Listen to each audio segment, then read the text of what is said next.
Hello everyone, कैसे हैं आप सब। स्वागत है आपका मेरे यूट्यूब चैनल पे।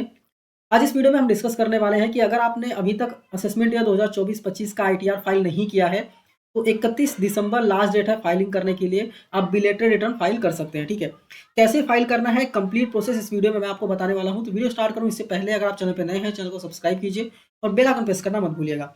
तो आइए वीडियो को स्टार्ट करते हैं। आज इस वीडियो में मैं आपको बताने वाला हूँ आईटीआर 1 कैसे फाइल करेंगे। अगर आपके पास सैलरी इनकम है और आपने फाइल नहीं किया है तो आप आईटीआर 1 फाइल करके अपना जो रिफंड वगैरह बनता है वो आप ले सकते हैं, कोई दिक्कत नहीं है। ठीक है, आपको क्या करना है, इनकम टैक्स के पोर्टल पे लॉगिन करना है। लॉगिन करने के बाद ई फाइल सेक्शन में जाना है, इनकम टैक्स रिटर्न और फाइल इनकम टैक्स रिटर्न पे क्लिक करना है। तो यहाँ पे आपको असेसमेंट ईयर चूज करना है 24-25 और यहाँ पे आपको ऑनलाइन मोड सेलेक्ट करना है और कंटिन्यू पे क्लिक कर देना है।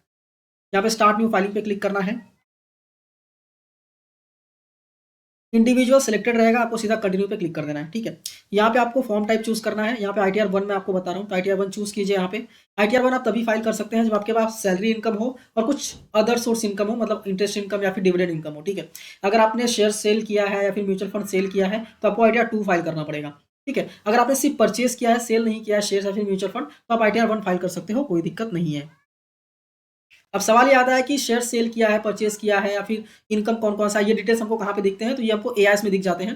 एआईएस पे क्लिक करके आप जैसे ही प्रोसीड पे क्लिक करेंगे, प्रोसीड पे क्लिक करने के बाद नया टैब ओपन हो जाता है और वहाँ पे आप बेसिकली आपका टीआईएस ओपन करके या फिर एआईएस ओपन करके अपना इनकम देख सकते हैं। जैसे यहाँ पे सैलरी, डिविडेंड, सेविंग और डिपॉजिट का इंटरेस्ट है, तो ये इनकम है, तो ये आईटीआर 1 में फिल कर सकते हैं हम। ठीक है, तो आपको एआईएस और 26 दोनों अच्छे से चेक कर लेना है। कैसे चेक करते हैं दोनों और कैसे दोनों को समझते हैं, आई बटन पे वीडियो लिंक कर दिया है, आप जाके देख लीजिएगा और समझ पाएंगे आप। ठीक है, प्रोसीड विद आईटीआर 1 पे हम क्लिक कर देंगे। यहाँ पे बोल रहा है कि आप न्यू टैक्सेस में ही फाइल कर पाएंगे क्योंकि ओल्ड टैक्सेस में भी अलाउड नहीं है क्योंकि ड्यू डेट चला गया है। ठीक है, तो हम कोई भी डिडक्शंस वगैरह नहीं ले सकते हैं, तो ओके करेंगे क्योंकि हमको पता है और हम लेट्स गेट स्टार्टेड पे क्लिक कर देंगे। ठीक है, यहाँ पे जो चीज़ें ऑटोमेटिकली सिलेक्टेड है सिलेक्टेड रहने दीजिए, कोई दिक्कत नहीं है। कंटिन्यू पे क्लिक करना है। ये कुछ इन्फॉर्मेशन है जो आपको फिल करने पड़ते हैं, जैसे personal information, gross salary, deduction, tax paid, tax liability. चूंकि डिडक्शन वगैरह कुछ रहेगा नहीं क्योंकि हम न्यू टैक्सेस कर रहे हैं, तो हमको ग्रॉस टोटल इनकम डिडक्शन, फिर भी हमको डिडक्शन क्लिक करना पड़ता है। फिर भी हम यहाँ पे क्लिक करके देख लेंगे। तो पहले एक एक चीज़ करते हैं, पहले हम पर्सनल इन्फॉर्मेशन पे क्लिक करते हैं। ठीक है, यहाँ पे पैन नंबर दिया हुआ, इस पर क्लिक करना है। जैसे क्लिक करेंगे पूरा पर्सनल इन्फॉर्मेशन आपका आ जाएगा, एक बार चेक कर लीजिएगा, मैंने यहाँ पे हाइड कर दिया है। ठीक है, इंप्लॉयमेंट टाइप ऑटोमेटिकली सिलेक्टेड है और यहाँ पे बिलेटेड रिटर्न भी सिलेक्टेड रहेगा, यहाँ पे कुछ करने की जरूरत नहीं है। स्क्रॉल डाउन करके नीचे आएंगे। ठीक है, ये सारी चीज़ें भी ऑटोमेटिकली सारी चीज़ें सिलेक्टेड रहेंगी। टीडीएस अमाउंट भी ऑटोमेटिकली आ जाता है। ठीक है, यहाँ पे बैंक डिटेल्स भी आपको देखने को मिल जाते हैं। सीधा आपको यहाँ कंफर्म पे क्लिक कर देना है। पर्सनल इन्फॉर्मेशन हो गया परफेक्ट। अभी हम टोटल ग्रॉस इनकम पे क्लिक करेंगे। यहाँ पे कुछ भी नहीं करना है, सीधा आपको यहाँ पे ना स्किप कर देना है, फिर कंटिन्यू कर दीजिए। ठीक है, अब देखिए यहाँ पे ना सारी चीज़ें ऑटो पॉपुलेट करके आ नहीं रही है, ग्रॉस सैलरी वगैरह जर्नली आ जाती है। अगर नहीं आएगी तो अच्छी बात है, बता देता हूँ कैसे फिल करना है। सैलरी डिटेल्स यहाँ पे दिया गया है 753,810। तो हम एडिट पे क्लिक करेंगे और हम यहाँ पे सैलरी डाल देंगे 753,810। ठीक है, यहाँ पे डाल देंगे। इसके बाद ये कंट्री रीजन्स को डिलीट कर देना है। इसके बाद ना न्यू टैक्स रेजिम में बहुत सारे एग्जाम्पशंस अलाउंसेस मिलते ही नहीं है आपको। ठीक है, तो आपको कोई भी अलाउंसेस यहाँ पे मिलेगा नहीं। फिर भी अगर आप हैंडीकैप्ड हैं या फिर ऐसा कुछ है तो वो डिडक्शंस आपको यहाँ पे देखने को मिल जाते हैं, तो आप ले सकते हैं। अदरवाइज लेने की जरूरत नहीं है, सीधा डिलीट पे आपको क्लिक कर देना है। ठीक है, स्क्रॉल डाउन करके नीचे आएंगे और सीधा सेव पे क्लिक करना है। सेव पे क्लिक करने के बाद सैलरी डिटेल्स आपने यहाँ पे डाल दी है। अगर आपका कोई होम लोन है तो यहाँ पे डालना है, बट न्यू टैक्स रेजिम है तो अलाउड ही नहीं है, तो इसको स्किप कर दीजिए। इसके बाद interest, income tax refund, dividend, saving bank, deposit, ये सारी चीज़ें ऑटो पॉपुलेट आ जाती हैं एआईएस से। ठीक है, एआईएस से ऑटो पॉपुलेट हो जाती है, तो आपको देखने की जरूरत ही नहीं है, सीधा सारी चीज़ें परफेक्ट होंगी, कोई दिक्कत नहीं है। फिर भी आप चाहें तो एक बार क्रॉस चेक कर सकते हैं, जैसे 42,778,4231, 42,778,4231। ठीक है, और 2128 जो है वो इनकम टैक्स रिफंड जो है वो भी यहाँ पे आ गया है।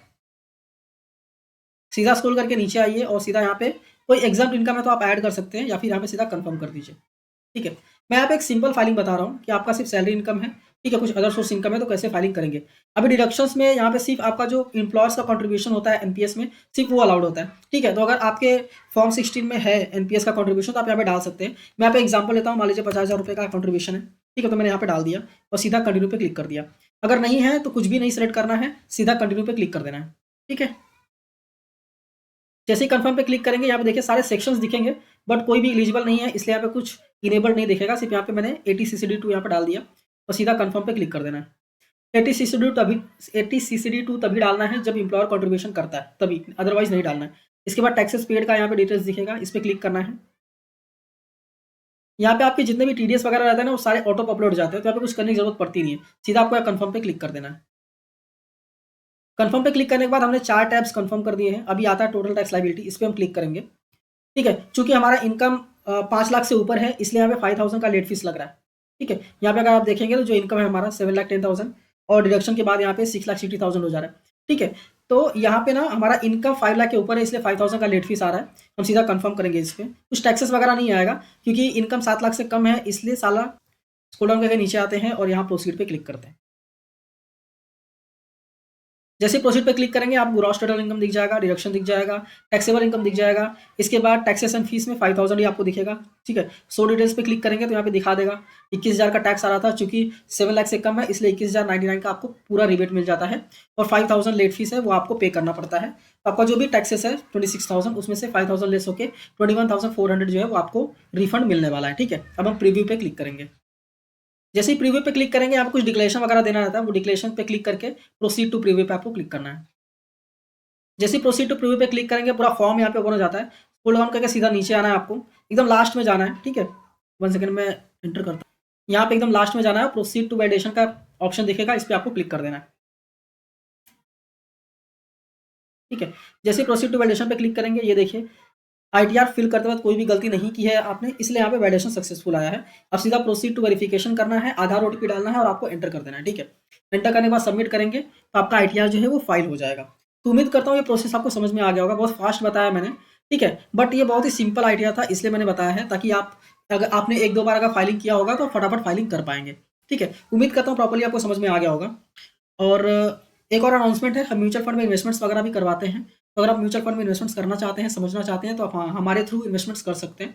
ठीक है, और हम आपको समझाएंगे म्यूचुअल फंड्स के बारे में और आपका कंप्लीट टैक्स प्लानिंग करके देंगे म्यूचुअल फंड्स के लिए, जिससे लॉन्ग टर्म में जब भी आप सेल करें तो आपको कोई भी टैक्सेस वगैरह पे करना ना पड़े। ठीक है, तो ये वीडियो अगर आपको अच्छी लगी तो इस वीडियो को लाइक कीजिए, अपने दोस्तों के साथ भी शेयर कीजिए। बहुत ही क्विकली मैंने यहाँ पे बताने की कोशिश की है। ठीक है, तो उम्मीद करता हूँ आपको समझ में आ गया होगा। ठीक है, मिलते हैं नेक्स्ट वीडियो में। Thank you for watching and all the best.